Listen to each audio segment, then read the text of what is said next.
is a CFMA, Construction Financial Management Association's podcast featuring conversations with our members. I'm your host, Kate Platt, CFMA's Marketing Coordinator.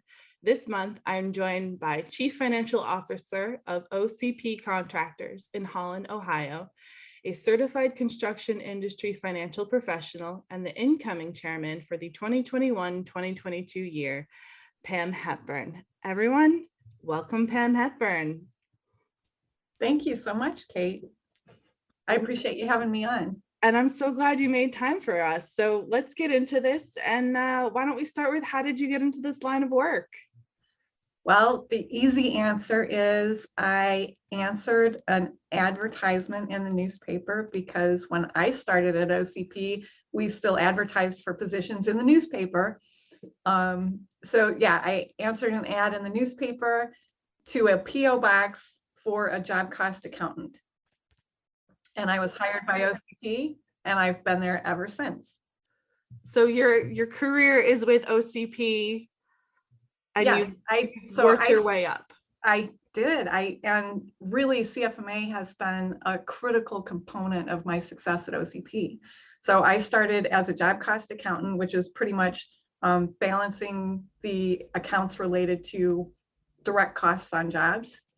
Did that for a while and was offered a kind of parallel position. I was still doing the job cost accounting and some other accounting functions, a parallel position at OCP of internal consultant, which was to help our leadership learn about total quality management and continuous improvement in construction.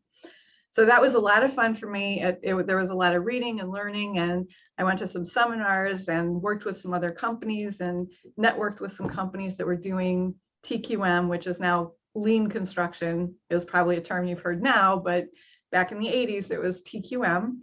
So I did that for a couple of years and then became OCP's business manager.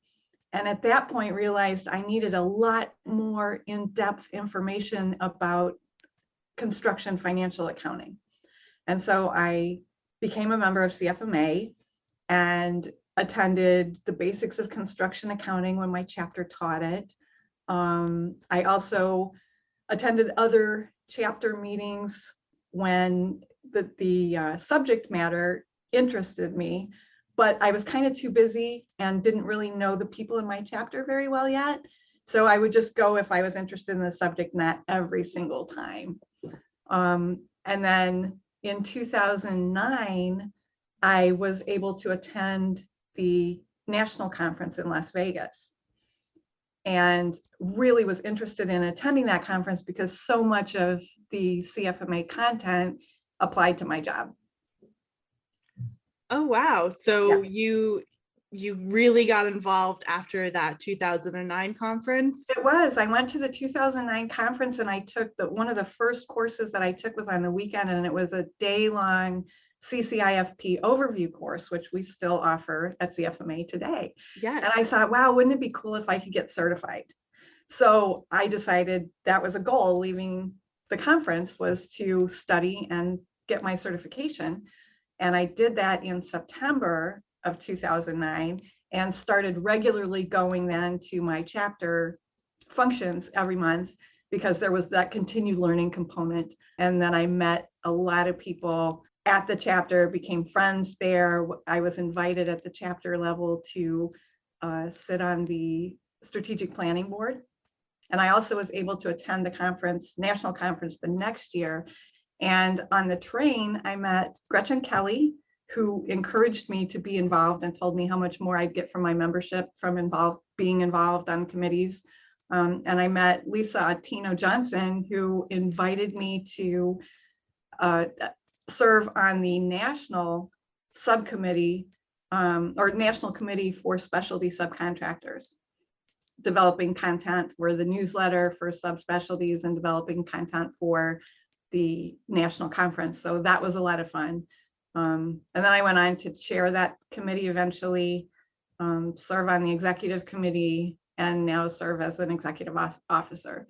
So it's been a lot of fun. I've learned a whole lot through the whole process, met many, many people who have contributed to my success, And of course, the education at CFMA has helped me in my career go from business manager in 2009 to controller, then to vice president, and now to CFO at OCP. I am just stunned at how much you've accomplished, because you were like in 2009. And I was like, whoa, that was really recently that, everything just snowballed. I mean, one conversation at after a conference, and suddenly, you're cruising along and finding yourself as chairman and CFO. That's an amazing story. It's definitely attributable to CFMA, the education, the people, just the resources that are available if you're curious and you want to learn. Well, I'm so glad you were able to use them to the full advantage and reach your full potential there. Thank you. So as we mentioned, you are going to be chairman in a few weeks. Would you like to introduce some of your goals to the CFMA membership? What are you hoping to accomplish this year as chairman? It's going to be a really exciting year, and I have a lot of ideas and a lot of good people on the team. So really excited to be working with our executive committee and the other officers, and of course the staff. One of the things that we'll be doing is revisiting our strategic plan. It's been since 2018 that we updated that plan, and now that certification is part of CFMA, we'll be including certification in that strategic plan and making sure that we take advantage of all the synergy that new relationship will bring. So that's very exciting. That I'm so looking forward to moving certification under the CFMA and just seeing what we do with it. It's going to be exciting. I'm really passionate about certification, and just from the information I gave you a few minutes ago, you know how important that's been to my career. And I think that it really makes a statement about the professional level that a candidate has achieved. If you're looking for a position, it also can make a statement about the dedication to the construction industry that a firm has if you're looking to hire a firm and they have CCIFPs on staff. So very, very excited about just the ability of CFMA now to help promote and contribute to the success and growth of certification. Absolutely. So you've mentioned that you've spent your career with OCP, and as you look back on it, is there anything, any project, any moment that sticks out in your mind that you feel very proud to be part of, to have your name associated with this? I think the beginning, OCP is very committed to lean construction and continuous improvement. It's in our culture. And so to have been part of the initial implementation and learning for total quality management back in the late 80s, it's just really exciting, an exciting time at OCP to continue that lean movement and to know that I was there from the beginning for it. That's amazing to be at the start of lean construction and that whole process. I would be very excited to have my name attached to something like that. Continuous improvement is really important. I think it's important not just for companies, but also for individuals, for people.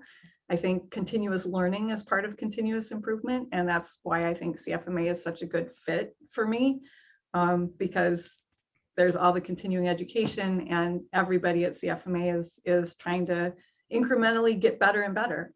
And that just fits right in with who I am and what I think is important. Everyone loves to give, a piece of advice. Is there any piece of advice that you've received that you find yourself turning to and, thinking about? I guess one of the things that my mentor, who was our COO before I became CFO, one of the things that he would say often, and that I think about often, it's kind of my mantra, is in talking about strategic planning in the business. And we have two owners that are very entrepreneurial and want to try new things and go new places. And And one of the things that he said was, don't tell them no, tell them how.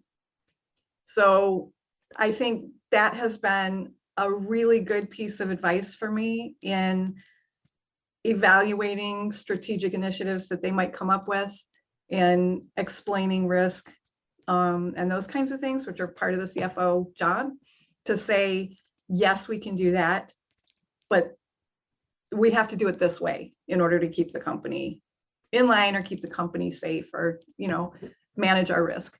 That's a really good piece of advice. Don't tell them no, tell them how. It's good communication, and it isn't the CFO's role to say yes or no. And so it also keeps you grounded in, as Covey would say, your circle of influence. What advice do you have for someone new to the industry that's just getting into construction finance? What are you telling them? Oh my goodness, that's so easy. That was a softball question, Kate. I'm telling them, join CFMA and get involved right away. Don't wait many, many years like I did and sit on the fence and just attend a chapter meeting here and there. Get in, get involved, be on a committee, meet the people, work with the people, develop your network, and take all the education classes you possibly can. That is perfect advice, because CFMA, we have walking proof in you that CFMA can help your career. Definitely. Well, Pam, I appreciate it so much for you to take time out of your busy day to come sit down and talk with us on Voices of CFMA. So thank you. Thank you for having me. Thanks for listening. If you're looking to learn more about the Certified Construction Industry Financial Professional Credential, check out cfma.org/CCIFP. And make sure to join us next month when we sit down with John Corcoran, founding president of the Valley of the Sun chapter, for a chat about his career in the construction finance industry. If you enjoyed this podcast, don't forget to like and subscribe and share on social media. And if you're interested in learning more about the Construction Financial Management Association, check out CFMA.org. Until next month.